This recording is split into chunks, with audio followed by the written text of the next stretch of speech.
Here's Stephanie Masterman with Vanishing Seattle. Thank you. Thank you. Thank you, Cary. Over the past few years, many of Seattle's communities have experienced unprecedented gentrification and displacement, not only of the residents, but long-standing businesses and institutions that support our social fabric and cultures.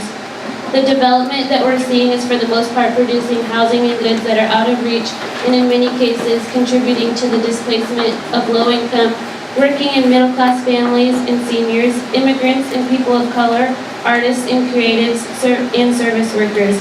Basically anybody who's not pulling down a six-figure salary. So many residents feel that what's being created is not actually meant for us. My question is, as mayor, what steps would you take that are holistic, community-driven, and value cultural preservation to ensure that all of our communities, especially prioritizing those hardest hit by the gentrification and displacement, can survive and thrive in place? That is a great question and the very heart of why I'm running to be mayor.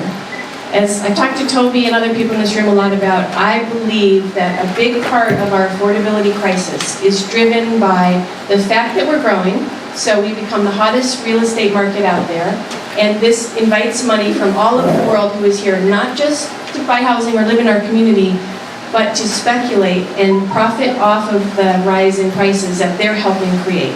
It's basically inflating a bubble in our housing market for their own gain and doing tremendous harm to our community, especially communities of color, lower income communities, artists, creatives, exactly the list you named. And the city has been asleep at the wheel. I don't know the right way to describe it. They've completely ignored this phenomenon, and we need to do something to get ahead of it. So I propose looking at a tax on speculation to prevent or really curtail the purchase of homes by corporations and non-residents, and looking at an empty property tax, looking at all the different tools we could use to disincentivize folks who are coming here just to buy and flip property at a higher rate. Because that is one of the biggest problems that's contributing to this pressure and the escalation of property values and then the rise in property taxes that's pushing people out. So that's number one, is go to the root cause of the problem and put the right solution in place at the root cause. And then number two, for all the communities that have been historically redlined or historically depressed or oppressed, they are now under tremendous pressure because all of a sudden people with money say, hey, look, the housing's cheaper over there, we'd like to live there, which is not okay. I think we need to put in specific protections around communities of color and low-income communities that have tremendous cultural connections and dependence on one another. We can't just disperse them and blow them apart. It's not okay. It's not okay for the wealthiest folks to just have all the power and be able to live wherever they want. So specifically what to do is look at equitable development standards so that we can make sure that new development that comes into a neighborhood has community benefit agreements so that the housing is available first and affordable to folks from the community, that commercial spaces and artist spaces are affordable to and available to folks from the community, that we look at the model of Liberty Bank and we look at the model of the Capitol Hill housing that's coming over their transit station, where the community defines the parameters of what they're looking for and makes it happen through the development process. And as mayor, I would help facilitate those agreements and help enforce them. Give more detail, please. Detail. Thank you.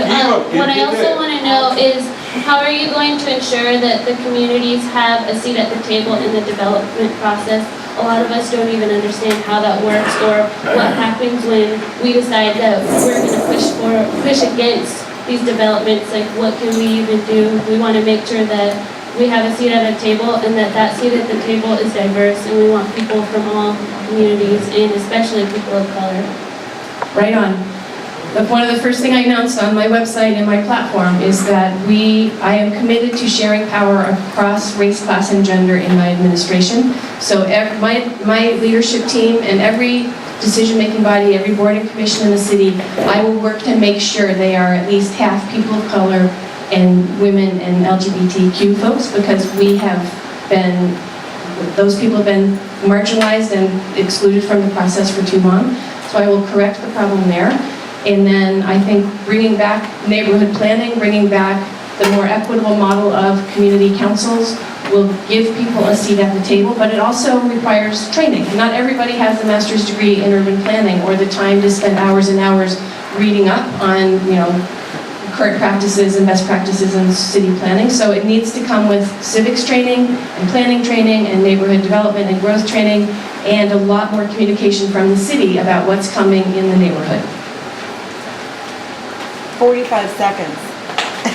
My last question has to do with your plan on homelessness prevention and providing opportunities for people in homelessness. And I want to know how you plan to include those previously incarcerated because they're the ones who have a really, really difficult time finding housing. So you nailed it. We have kind of abandoned funding social services, funding transitional housing, funding mental health services. So we've created this condition where people who are already struggling have one crisis, one missed paycheck, one lost job, one medical crisis, and they are on the streets. So we need to go upstream and solve that problem by funding those services that we used to have 30, 40, 50 years ago. But then we need to have specific transitional housing for folks who are coming back from some kind of trauma or hardship, whether it was in the military or domestic violence or whatever, but helping them get back on their feet and get stable before we just push them out to spend themselves. Thank you.